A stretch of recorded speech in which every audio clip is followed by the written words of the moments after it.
नमस्कार। तो हाल ही में पूरे 9 साल बाद विजय माल्या का एक 4 घंटे का लंबा ब्रॉडकास्ट सामने आया। इस इंटरव्यू में उन्होंने खुद पर लगे तमाम आरोपों पर खुलकर अपनी बात रखी और अपना बचाव किया। लेकिन क्या उनके दावे असल तथ्यों की कसौटी पर खरे उतरते हैं? आज के इस डीप डाइव विश्लेषण में हम इन्हीं दावों की तुलना ऑफिशियल कोर्ट रिकॉर्ड्स और उपलब्ध डेटा से करेंगे, वो भी एकदम निष्पक्ष होकर। तो चलिए, बिना किसी देरी के सीधे फैक्ट्स पर आते हैं। शुरुआत करते हैं उनके इस सबसे बोल्ड और सीधे बयान से। उन्होंने कहा, शायद मैं इकलौता ऐसा चोर हूं जिसे 2.5 गुना पैसा चुकाने के बाद भी चोर कहा जा रहा है। ये कोई मामूली बात नहीं है। दरअसल यही वो बयान है जो हमारे आज के इस पूरे विश्लेषण का आधार तय करता है। तो आइए इसी दावे को पकड़ते हैं और व्यवस्थित तरीके से इसके पीछे की असली सच्चाई को खंगालते हैं। आज हम मुख्य रूप से इन 5 बिंदुओं पर बात करेंगे। पहला, पॉडकास्ट और उनके देश छोड़ने की टाइमलाइन। दूसरा, कर्मचारियों की सैलरी का असल सच। तीसरा, लोन और मनी लॉन्ड्रिंग के आरोप।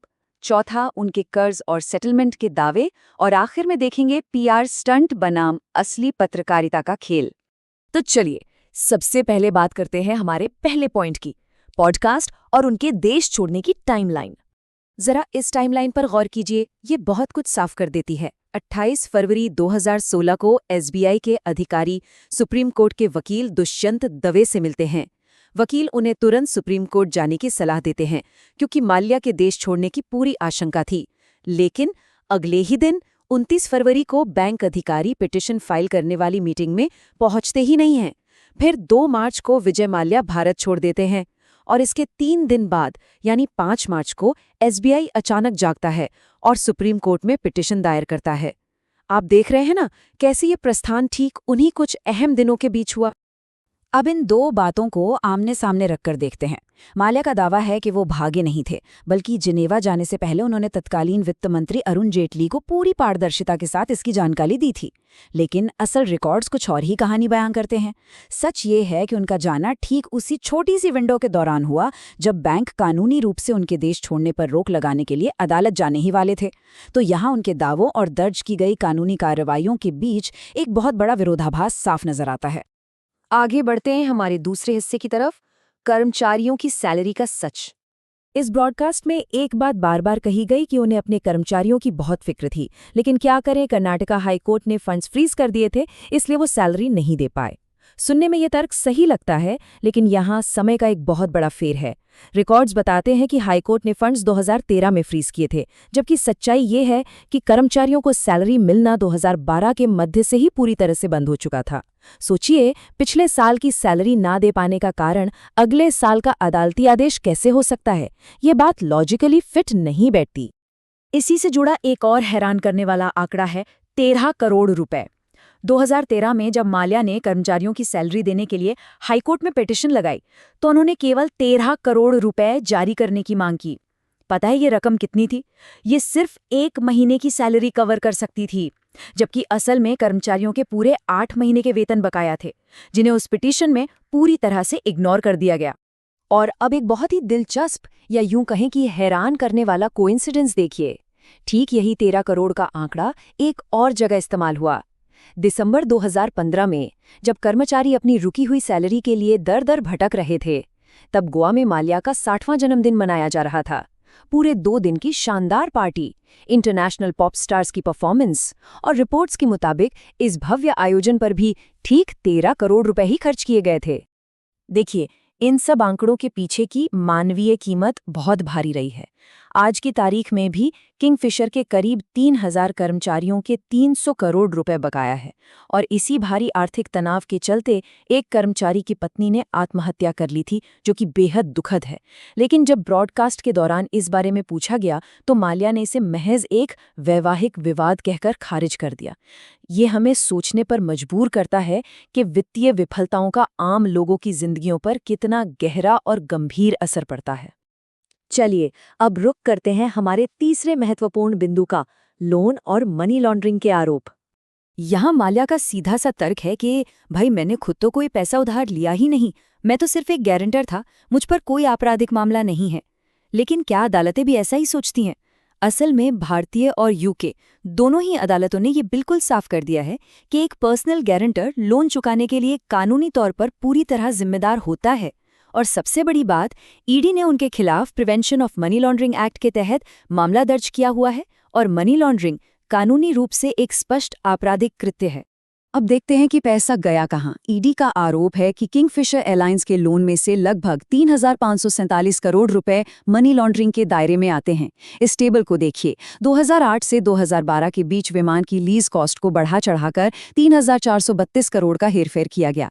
इसके अलावा 45 करोड़ से ज्यादा की रकम एक कॉर्पोरेट जेट पर खर्च हुई जो निजी इस्तेमाल के लिए था। इतना ही नहीं, करीब 51 मिलियन पाउंड यूके में फोर्स इंडिया टीम को डाइवर्ट किए गए और 15.9 करोड़ रुपए एसबीआई लोन से निकालकर IPL team royal Challengers Bangalore की विज्ञापन फीस में लगा दिए गए।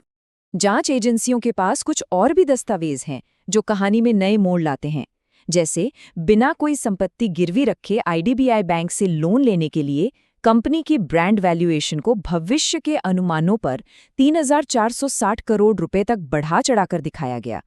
और जब संपत्ति घोषित करने की बारी आई तो बैंकों को बताए गए सिर्फ 1,395 करोड़ रुपए, जबकि ईडी की खोजबीन में असल संपत्ति 3,164 करोड़ की निकली, जिसमें विदेशों में छुपाई गई संपत्तियां भी थीं। एक और हैरान करने वाली बात, यात्रियों से 100 करोड़ रुपए से ज्यादा का सर्विस टैक्स वसूला तो गया, लेकिन वो पैसा कभी टैक्स विभाग तक पहुंचा ही नहीं। अब आते हैं चौथे हिस्से पर, जहां हम कर्ज के गणित और सेटलमेंट के दावों को समझेंगे। इस ब्रॉडकास्ट में एक डॉक्यूमेंट दिखा के ये साबित करने की कोशिश की गई कि उन पर 9,000 करोड़ का नहीं बल्कि सिर्फ 6,203 करोड़ रुपए का कर्ज था। बात तो सही लग रही है, लेकिन अगर हम उसी डेट रिकवरी ट्रिब्यूनल के आदेश को थोड़ा और ध्यान से पढ़ें तो तस्वीर बदल जाती है। उस दस्तावेज में एकदम स्पष्ट लिखा है कि 6,203 करोड़ रुपए तो देने ही हैं, साथ ही 25 जून 2013 से 11.5% का सालाना ब्याज भी लगेगा। और यही वो स्पेसिफिक ब्याज है जिसकी वजह से कर्ज की कुल रकम 9,000 करोड़ या उससे ज्यादा पहुंच जाती है। अब उनके उस बयान पर वापस आते हैं जिससे हमने शुरुआत की थी कि मैंने 2.5 गुना पैसा चुका दिया है। लेकिन यहाँ एक लॉजिकल सवाल खड़ा होता है, क्या ये पैसा उन्होंने अपनी मर्जी से लौटाया? जी नहीं। असल में कानूनी एजेंसियों ने उनकी संपत्तियों को जबरन फ्रीज किया और फिर रिकवर किया। सोचिए, अगर कोई लोन नहीं चुकाता और एजेंसियां उसकी संपत्ति जब्त करके वसूली करती हैं, तो क्या उसे स्वैच्छिक रूप से कर्ज चुकाना कहा जा सकता है? संपत्तियों की ये जबरन जब्ती शुरुआत में हुए वित्तीय अपराध को खत्म तो नहीं कर देती? सेटलमेंट को लेकर भी एक बड़ा दावा हुआ कि 2012 से 2015 के बीच बैंकों को सेटलमेंट के 4 अलग-अलग ऑफर दिए गए थे, लेकिन किसी भी पब्लिक डॉक्यूमेंट या सुप्रीम कोर्ट के रिकॉर्ड में इन शुरुआती ऑफरों का कोई नामो निशान नहीं है। जो आधिकारिक रिकॉर्ड्स मौजूद हैं वो बताते हैं कि पहला ऑफर 2016 में आया था, वो भी तब जब वो देश छोड़ चुके थे, और ये ऑफर सिर्फ 4,000 करोड़ रुपए का था। 100% लोन चुकाने का पहला बिना शर्त ऑफर तो सालों बाद मई 2020 में जाकर सामने आया। और अब हम अपने विश्लेषण के अंतिम और सबसे अहम पड़ाव पर है, पीआर स्टंट बनाम असली पत्रकारिता। अगर आप इस पूरी चर्चा को ध्यान से देखें तो एक पैटर्न साफ नजर आता है। माल्या ने दावा किया कि 2008 के आसपास वो किंगफिशर को डाउनसाइज करना चाहते थे, लेकिन स्वर्गीय वित्त मंत्री प्रणब मुखर्जी ने उन्हें ऐसा न करने की सलाह दी थी। ये काफी दिलचस्प विरोधाभास है। कॉर्पोरेट दुनिया में अक्सर ये देखा जाता है कि जब कोई बिजनेस आसमान छूता है तो उसका सारा क्रेडिट लीडरशिप और विजन को दिया जाता है, लेकिन जब वही बिजनेस फेल हो जाता है तो उसका ठीकरा बड़ी ही आसानी से सरकार या सिस्टम के सिर फोड़ दिया जाता है। तो आखिर में ये सब हमें कहाँ लाकर खड़ा करता है? आज के इस तेज तर्रार मीडिया युग में हमें एक पल रुककर ये सोचना होगा, क्या अनुकूल प्लेटफॉर्म्स पर दिए गए इस तरह के बयान और पीआर फ्रेंडली ब्रॉडकास्ट रिकॉर्डेड वित्तीय इतिहास को सच में बदल सकते हैं? क्या मीडिया में आकर अपनी बात कहना वास्तविक कानूनी जवाबदेही का विकल्प हो सकता है, या फिर असली जवाब आज भी एक अदालत के कमरे में ही तलाशे जाने चाहिए? मैं आपको इसी सवाल के साथ छोड़े जाता हूं। इस विश्लेषण में हमारे साथ जुड़ने के लिए आपका बहुत बहुत धन्यवाद।